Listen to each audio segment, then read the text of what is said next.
Good morning, Seoul, South Korea! You like my outfit? In this vlog, we'll explore Seoul, South Korea DIY style. First, we'll go to N Seoul Tower and marvel Seoul in 360-degree view and eat at the famous N Burger. We'll also visit a very unique Starbucks located inside a market. We'll also go to Ikseon-Dong Hanok Village to see the fancy cafes and then experience the authentic SANGYUP in South Korea. Finally, we'll visit the famous Starfield Library. All these in the Seoul, South Korea vlog. #The Dawn Life. We begin our day by me doing voiceover. Charot. Anyway, we walked our way towards the slanted elevator so we could reach the base of the N Tower cable car.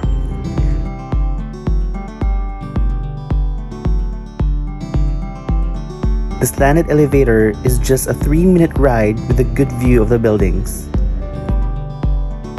Once we arrived, we immediately bought tickets for the cable car and then watched the cable car arrive with a good view of N Tower.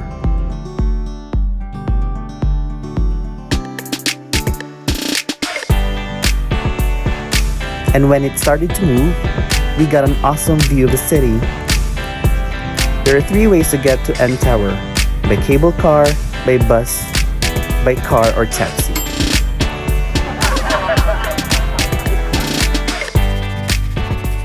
We're now here at Gangnam Style Tower or N Seoul Tower. Here it is, right in front of me. Look.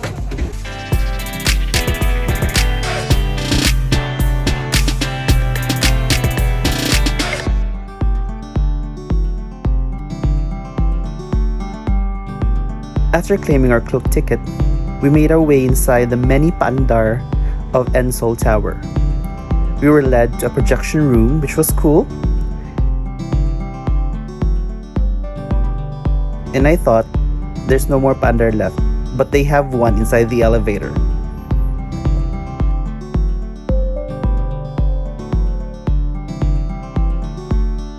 After the many paandars, we're now here.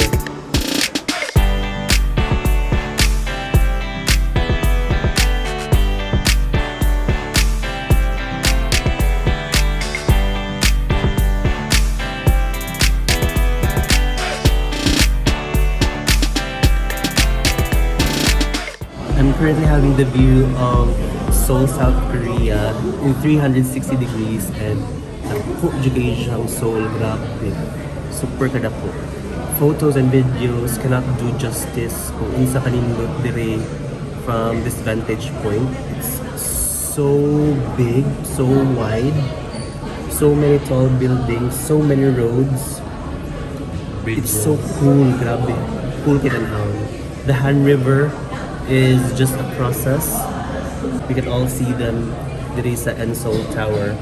But anyway, we're just enjoying the view here and wala lang, tama-tama lang, just thinking about waking up in another place.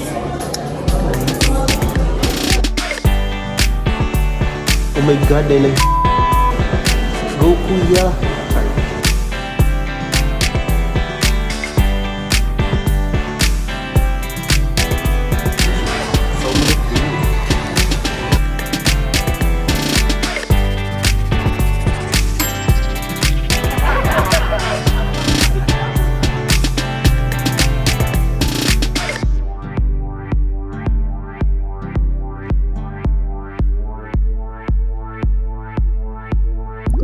And that was it for N Tower. Thank you so much.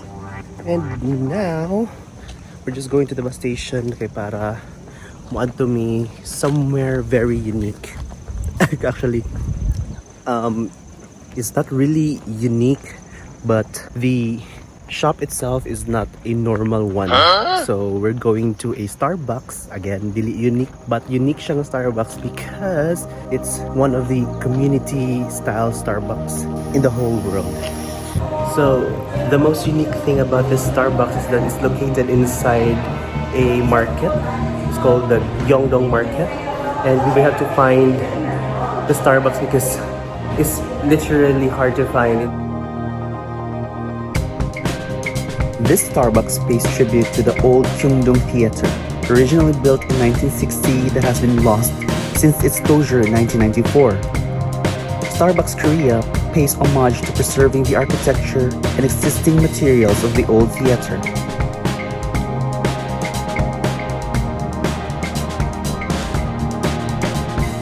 This Starbucks is so cool. Oh my god. Kita mo, mura siya og theater. Theater siguro sa una, I think. I think mo na siyang stage sa una. And then, audience. So cool. Oh my god. Let's find a seat.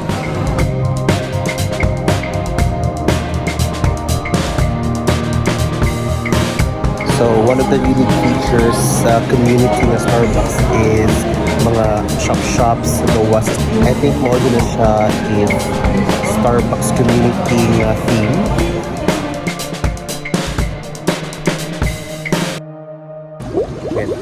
So that was it for Starbucks, and now we're going to Ikseon-Dong Hanok Village because we'll go cafe hunting. Let's go! And also, nakapag-change costume na po.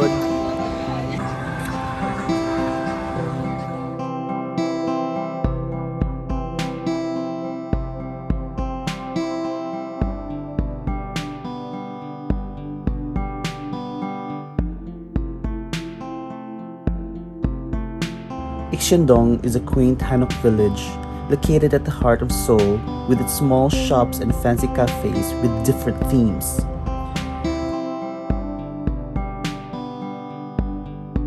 Arriving there was quite a surprise, especially how crowded it became.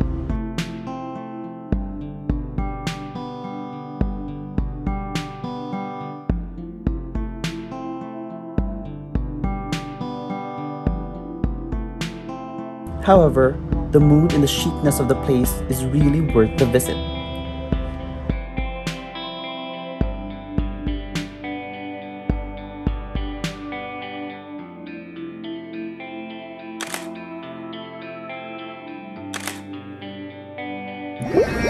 And now we're just having our early dinner so that makapag-snacks kami later sa Kyungdung Street Market.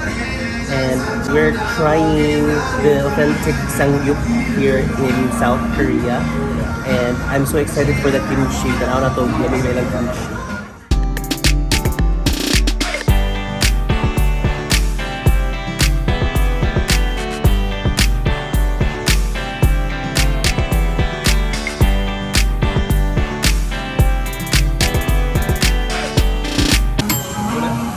Sige pa.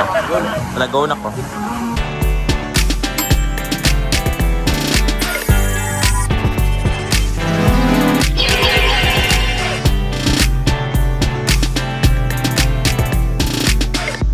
So nag-order kami, and so far mahal jud kay sa nandiri ang SANGYUP is because a one serving lang is 19,000 Korean won, and you know, like 1,000 pesos na siya sa Philippine peso. Pa, ang kato siya kay mo to siya ang duha ka order sa pork. Tulo ka strips. No? Tulo ka strips, so kung mag-order ka, one order lang, usa na ka strip? For the experience lang din siya. Mga ginisyo.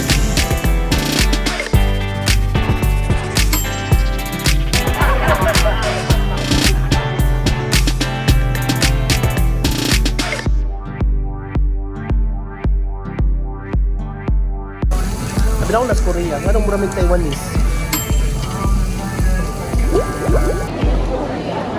We are now here at one of the most famous spots in South Korea, especially in Gangnam, the Starfield Library. And they're known for their massive floor-to-ceiling library wall. And you can see it here. Look.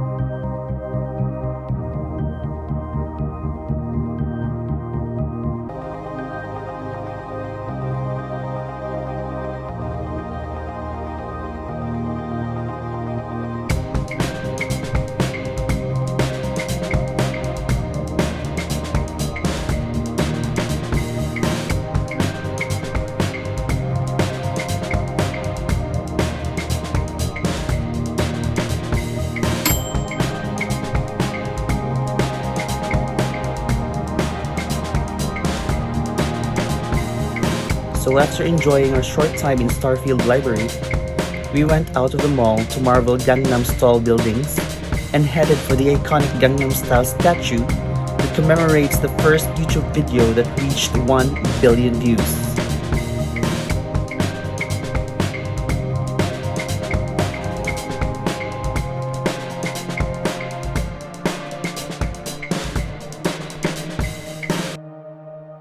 Hey, and that was it for the DIY city tour in Seoul, South Korea, part 1, because we still have part 2 where ni-visit mi sa other iconic places dito sa Seoul, South Korea.